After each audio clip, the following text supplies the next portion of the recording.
අද දවසේ මගේ පුතාලට ආවේ නායකත්වය හැදෙන්නේ නිකන්. නායකත්වය කොහොමද අපි හදන්නේ පෞරුෂයත් එක්ක. පෞරුෂය තිබුණාට වැඩක් නැහැ. ආකල්ප තියෙන්න ඕනේ. ආකල්ප තිබ්බට වැඩක් නැහැ. ධනාත්මක ආකල්ප අවශ්‍යයි. ධනාත්මක ආකල්ප හැදෙන්න මේ සෑම දෙයක්ම නිර්මාණය වෙන්න සහකම්පණය එම්පති කියන එක අවශ්‍යයි. ඊළඟ චිත්ත වේග බුද්ධිය කියන එක අවශ්‍යයි. මේ දේශන වලට මගේ පුතාලා කැමති නැහැ. මම ඒක දැනගෙන කරන්නේ. පුතාලා කැමති නැහැ එක තැන ඉන්නයි.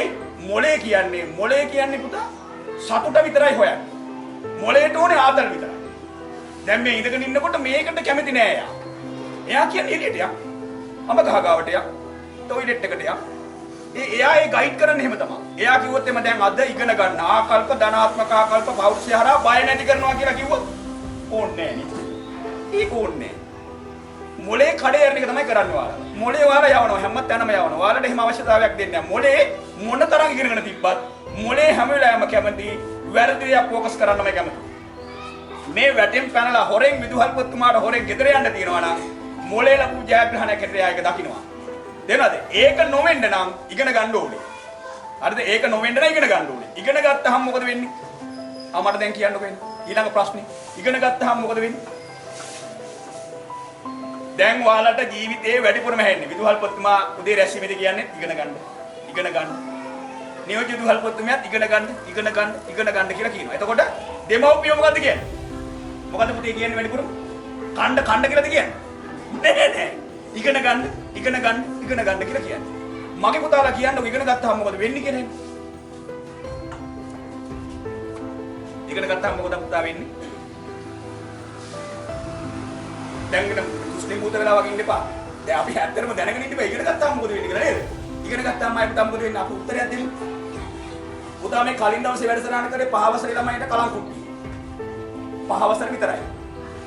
ළමයි 75ක් ගත්තකම මම ළමයි කිව්වා පොඩි වයසේ. 5 වසරේ ළමයි කියනවා ඉගෙන ගත්තාම මෙහෙම වෙනවා. අද මෙයාට 1000ක්වත් නැද්ද?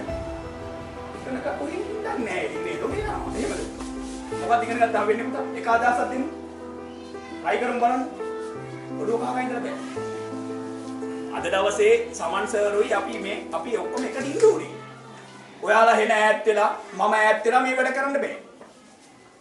ඔයාලා ඕන දෙයක් කියන්නේ. දැන් උත්තර එනවා එක ඒවා කියන්නේ.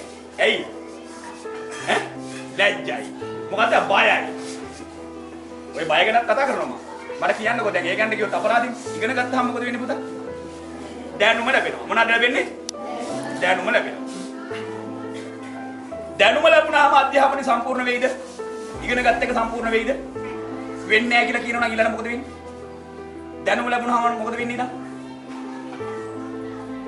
දැනුම ලැබුණාම මොකද වෙන්නේ? දැන් ඔයාලා කිව්වා දැනුම ලැබුණු පළියට අධ්‍යාපනය ඉගෙන ගන්න එක සම්පූර්ණ වෙන්නේ නැහැ කියලා. එහෙනම් මොකද වෙන්නේ?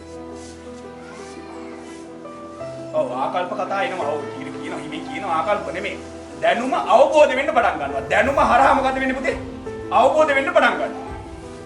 දැනුම හරහා අවබෝධ වෙන්න පටන් ගත්තාම පස්සේ අවබෝධය විතරක් ආවම ඉගෙන ගන්න එක සම්පූර්ණ වෙයිද? නෑ. හැසිරීම වෙනස් වෙනවා. චර්යාව වෙනස් වෙනවා. එහෙනම් පුතා ඉගෙන ගත්තාම වෙන්නේ දැනුම ලැබෙනවා. දැනුම හරහා අවබෝධ වෙන්න පටන් ගන්නවා. අවබෝධය හරහා හැසිරීම වෙනස් වෙනවා. හැසිරීම තමයි වෙනස් වෙන්නේ.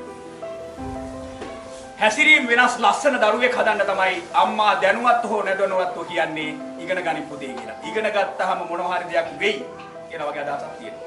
ඒකට තමයි මම පුතාලා ගයිඩ් කරන්නේ. එහෙනම් දැනුම තියෙන, අවබෝධය තියෙන, හැසිරීම ලස්සන දරුවෙක් නිර්මාණය කරන්න තමයි අපේ മന്ത്രിතුමාලා දෙන්න අද මේ පාසලට මේ නායකත්ව වැඩසටහන කරන්න උත්සාහ කරන්නේ. ඇයි? එතකොට ඔයාලට තියෙන්නේ අද බයයි උත්තර දෙන්න. ඇයි?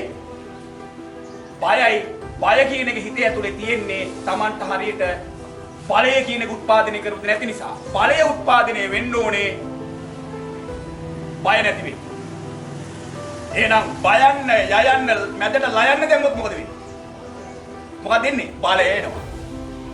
බලයෙන් දැනුම අවබෝධය හරහා හැසිරීම ලස්සන වෙන්න ඕනේ.